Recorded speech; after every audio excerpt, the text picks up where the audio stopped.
DJN TV.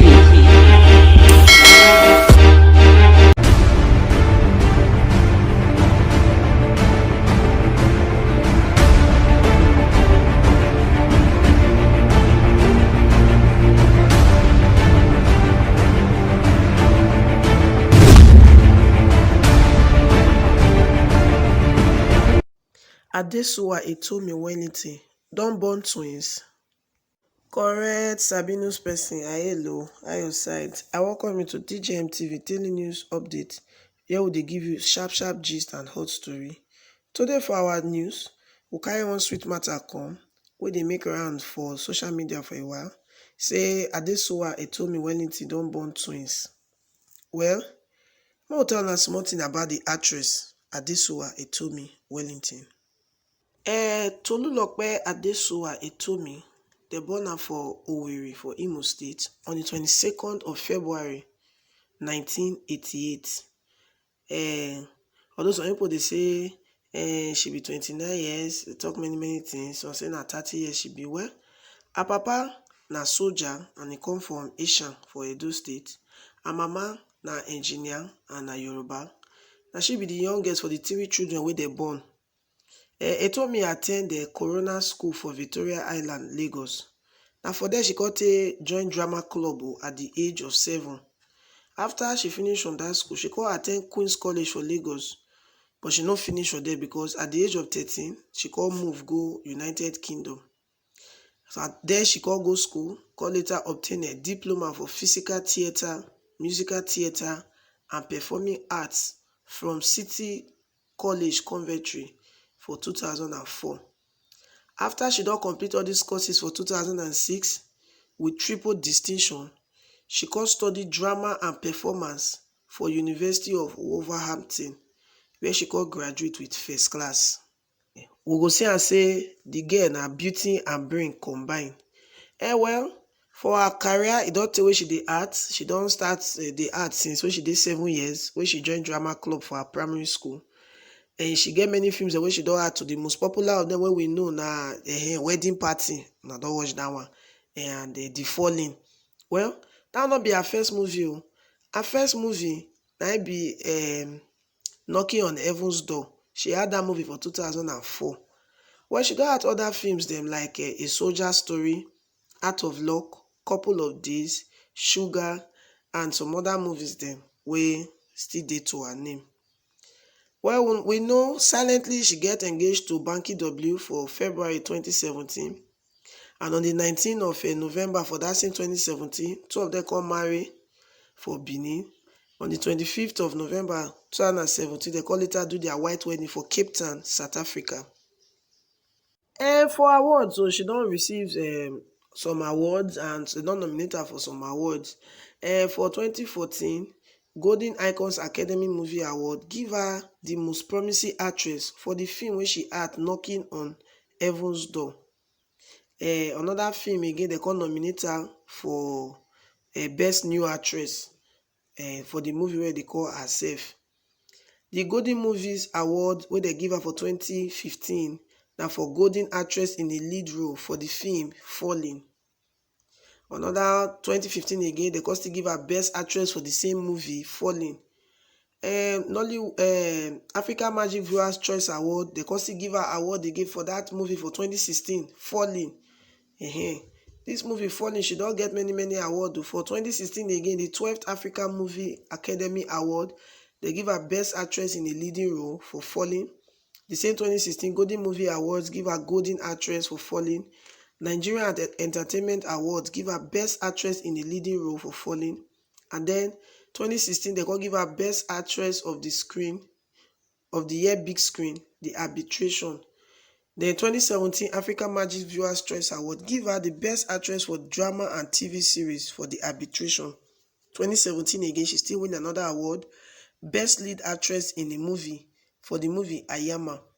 This lady not be small award she don't carry, she don't pack award full body. But that one thing we still notice too, just be like say any movie where she acts, I don't notice some any movie where she acts, Banky W they always did the movie. Be like say that guy get what he never still tell us. So anyway, more they move on. And get some things, some facts about this why Tommy Wellington, wey some of us no know. I like to show now or tell now. First of all, the actress dey left-handed. Although many people go say not be regular thing. Well, she dey left-handed and she's doing well. And she plan to open orphanage home when the money come. For one interview, when newspaper interview, I thought say she like get orphanage home. She done a 10-year plan. You know, say she dey work for UK before she got quit her job to go join Nollywood. She be first class graduate. Many people don't know that one. They feel say people wey dey act film na people wey don't know book, wey not go school. Well, she go school for UK and she be first class graduate. She be ballet dancer and gymnast student. She be gymnast. She dey dance. She do gymnastics them. And she sing for church choir for 10 years. And I make that movie, Knocking on Heaven's Door. If you don't watch the movie, you see I say she dey sing for the movie. She dey sing. And she also be voice-over artist, so not be only film she dey act.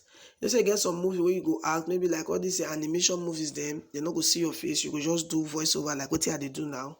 She be voice-over artist, and many people don't know these ones about her. Well, now you don't know. More will tell you something about her husband, Banky W. The guy na musician, na artist, na actor, and a politician. Her husband, Olubankole Wellington, popularly known as Banky W, they born am for the United States of America. His parents are Nigerian. They born on the 27th of March 1981. By the age of 5, the parents they come move back to Nigeria.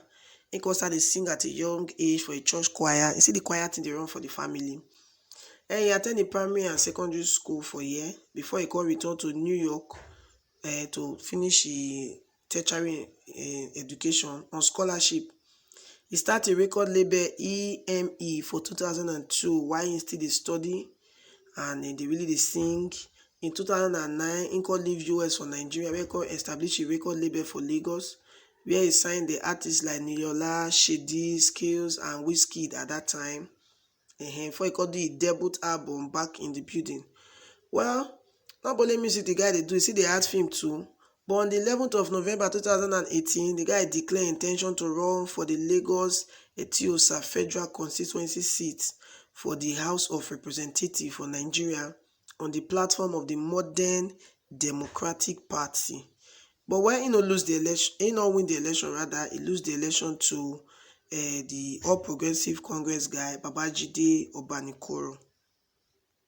So now many people they speculate say this why Tommy Wellington they don't born twins, they don't born to the thing they fly around. Well, I like to let them know say really now desire to born twin, but that picture where they fly around say they don't born twin. I just set from one of their movies, Wedding Party 2. They just hold the pikin for set. Nigeria will not go let person rest. Who they drag person safe.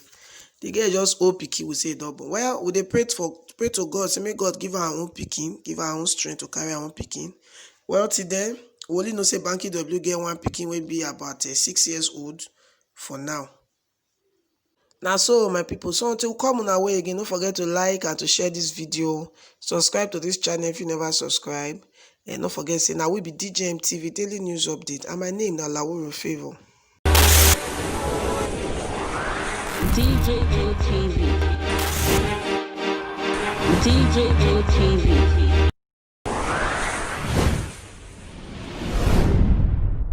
People are people don't say no, they don't like it. Welcome to DJM TV. DJM TV. DJM TV. DJM TV. DJM TV. Some of the delegates and ask the question. DJM TV.